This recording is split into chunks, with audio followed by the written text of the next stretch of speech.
All right, everybody. There's about four works of art I want to talk about within the Renaissance. Real quick, these things you can find on being Google Classroom. I'm not going to cover them in class, so just kind of pay attention. Add these facts, these notes to your existing notes. There's also some videos that you can look up that I think are found on the website through Smart History that can help you better understand these works of art. The first one's the Annunciation Triptych. It's an altarpiece. It was found in the workshop of Robert Campin.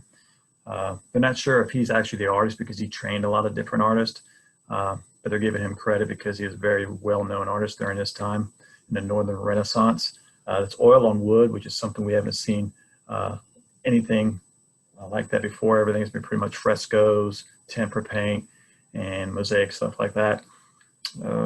Since it's a triptych, if you don't know what that means you take the first three letters, TRI, trip, it's three panels put together to create a narrative of one work of art. They also have a diptych, which would be like two panels put together to make a work of art. Usually these things are hinged together, so they open and close.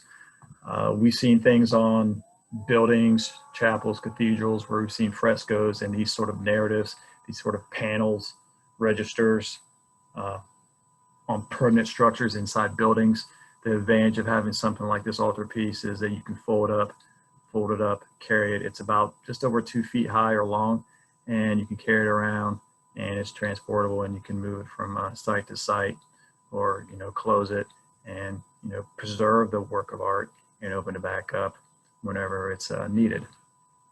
The narrative, going from left to right, the left-hand panel, you have a witness witnessing what's going on in the center panel. His wife is behind him. Okay, the rumor is a wife, that woman was painted after this whole thing was completed. She was added because at the time when this first painting was first done, they were not married. Also, in a very far left, you see somebody by an archway, almost by a gate back there. That is said to be the donor, the person who commissioned the work of art to be completed.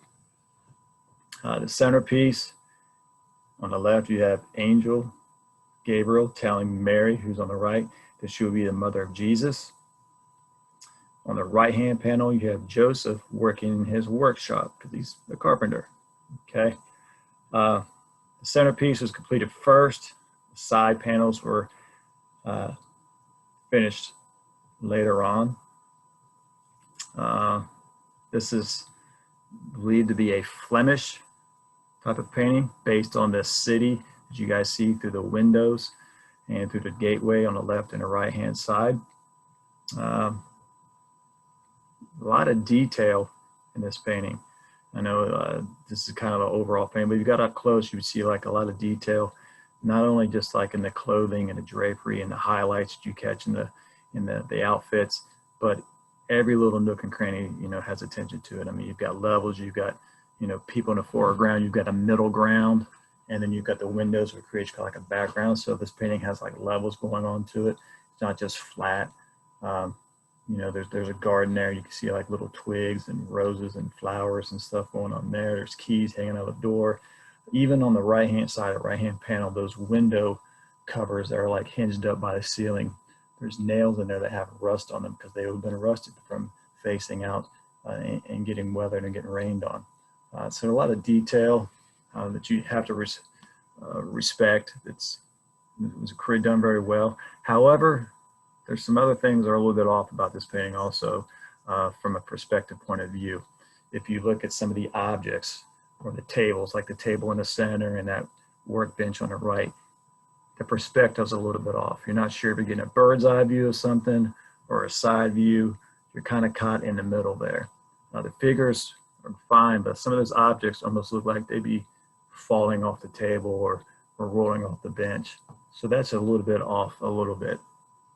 However, the detail, the attention to light and how clothes and skin and highlights are captured is pretty amazing.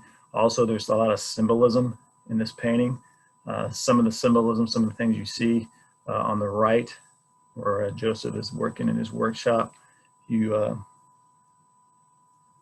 see him drilling holes in the wood. A lot of people think that that's symbolic of the the crucifixion that would happen. I mean, so you got kind of a narrative, you got kind of like a beginning and an end to this panel. If you look close in the right-hand panel, you also see these mouse traps, and those mouse traps allude to the writings of St. Augustine, who was the author who identified the cross as the devil's mousetrap. Okay, so that also symbolizes the crucifix. In the center, you see a pot hanging in the background, left-hand side, kind of hanging in like this golden pot. That's supposed to symbolize Mary's purity. If you look real close, real small, coming out of the left-hand side of that window next to that pot, you see an angel carrying a cross, and that was said to be the Holy Spirit flying in toward Mary. Okay, so got a lot of like little details in here. Also, these figures look very human, not so secular, but they're humanized. So during the Renaissance, you kind of had this movement toward what they call humanism, which is a connection to kind of brings together, unifies the idea of human beings and God. It places more of importance kind of on humans. Kind of goes back to like a lot of Greek and Roman beliefs a little bit. Okay, I believe that's it with that. Second one I want to look at is Madonna and Child, the two angels, and this is a great name, Fra Filippo Lippi. I think it says it, Lippi Lappi. Anyway, pretty cool name. Tempera on wood. Again, if you look at this painting, we've looked at this theme. We've already seen it before. Usually the ones we saw in medieval time were kind of almost gaudy with the gold and the royal-like colors. This version of Madonna and Child looks very more down to earth, more, again, given that kind of humanism kind of connection is given out toward the viewer. These people look like, it's very playful. The angels look like little kids. The Madonna doesn't look so holy-like. The halos, you can see like little halos. It's like a little tiny little circle. It's not that great big gold bubble crown around the head. So it's a little bit more subtle.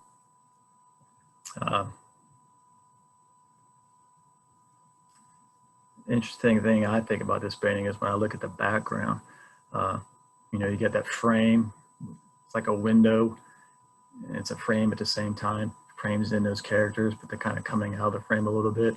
But through that window, you see that landscape back there. And there's a lot of detail in that landscape. That landscape reminds me a lot of the Mona Lisa in the background, the mysterious background that we see in the Mona Lisa. You have overlapping figures. You see how, baby Jesus is overlapping one of the angels, one of the other angels in the foreground is kind of smiling a little bit. So you hoist up Jesus toward the mother. It's a very peaceful, a very relaxing, like I said before, playful kind of image, Madonna and Child. Interesting thing about this artist, Fra Filippo Lippi, is that he trained Botticelli, who was another important Renaissance artist. So it's tempera on wood. If you don't know what tempera is, it's kind of like where you're taking natural materials and you're kind of grinding them down. Nowadays they have like stuff like egg tempera and stuff like that. It's kind of in between what you would call these days acrylic paint, almost like watercolor. So they've done a really good job preserving this piece. And you can see, the highlights even in the frame. So, building levels, the interesting in perspective, the interest in making these figures look more human-like is kind of all the rave during the Renaissance. Okay, if you don't know who Botticelli was, who was trained by this artist, that's what Botticelli painted, The Birth of Venus, and we'll be talking about that later. You can kind of see similarities in the faces, especially the hair, the drapery, especially the females' faces, in that a lot of similarities with their styles. And we'll talk about The Birth of Venus and Botticelli later on. All right, the Palazzo Rucellai. I say Ruccelli. We'll say it that way. I think that's right. Palazzo Ruccelli. Okay, Florence, Italy. Alberti was the architect, very famous architect during this time. Stone, masonry. It's a very kind of subtle building. This is built for the Riccicelli family. During this time, the Medici family was kind of all the craze. They had a lot of wealth, a lot of power, a lot of money, so they commissioned a lot of things, a lot of paintings, a lot of buildings to be built in their honor. And they had their own little, I guess, plaza building dedicated to them. So this one was kind of, this family kind of rose up like Medici, kind of after they built this building after the Medici built their building. The Medici building was very profound, stands out. You can definitely tell that it's a powerful family because of the way they had that building built. This one's a little more subtle. It wasn't built to separate the family's power over the city. It was really built to make the city more beautiful. So the building, the stone, the masonry work in here is a lot more subtle. You can kind of see a return to Roman architecture with the arches here. Interesting thing, if you look at this little slide over here where the movie is, it's not completed. It actually, these days, flows right into another building. So it's not totally finished, which is kind of interesting. It's 4 floors. Okay, each floor served a function. First floor would be where the family would have worked. The second floor is where guests would come and stay. Third floor is where the family lived, and the fourth floor is where the servants would have stayed and worked. So it has a function. Again, it wasn't meant to be a building that really stood out and was in your face like where this wealthy family where we have this power, like the Medici family did. It was more of a subtle building, and it was used by them, and it was also constructed to kind of beautify the city in Florence. All right, the Pazzi Chapel, Filippino Brunelleschi, okay, also in Florence. All right, this is sadly, his building was completed after his death. He kind of started it, the architect did, and it got completed after him. So several people that was involved in building this house. It's actually a chapter house, which is a meeting place for monks. It's got benches on the inside where the monks would sit and gather. And later on became a burial place where the Pazzi family would be buried. Okay, if you look at this building, you can definitely see a lot of influences in Roman architecture. It's important to know, like I've said earlier in this little video clip, that there was a little bit of a return to some of the importance of the Greek and Roman architecture, as far as the interest in the humans and what they could do. And so you saw a little bit of their influences in some of their techniques and some of the things they painted and built kind of come back and kind of resurge a little bit during the Renaissance, especially with this building. This building is laid out like a Roman temple, okay? Got benches on the inside. It's geometrical and symmetrical, so that means it's balanced, okay? You've got Corinthian columns, you've got the archways, it's got a central plan, okay? If you go inside of it, you see a picture of the inside of it, you can Google it and look it up.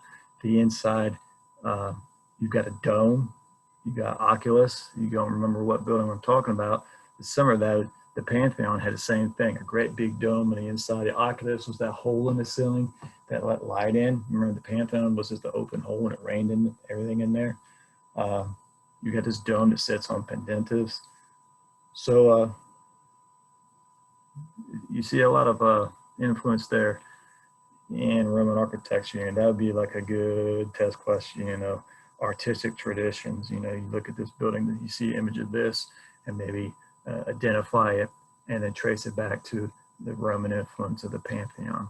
Okay, that would be a great test question.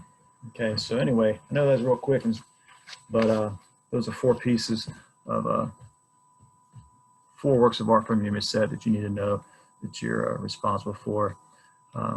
They're right here in your notes, trying to speed the process up a little bit, give you different avenues of learning this stuff, supplementing your notes. So you can be ready for a test over all 51 images from early Europe and the colonial Americans. So we're in a Renaissance. It's kind of a lengthy art period. We'll be talking about that a lot in class. So look this stuff over, dig a little bit more into it, read about it, check out the videos on it, and see you in class.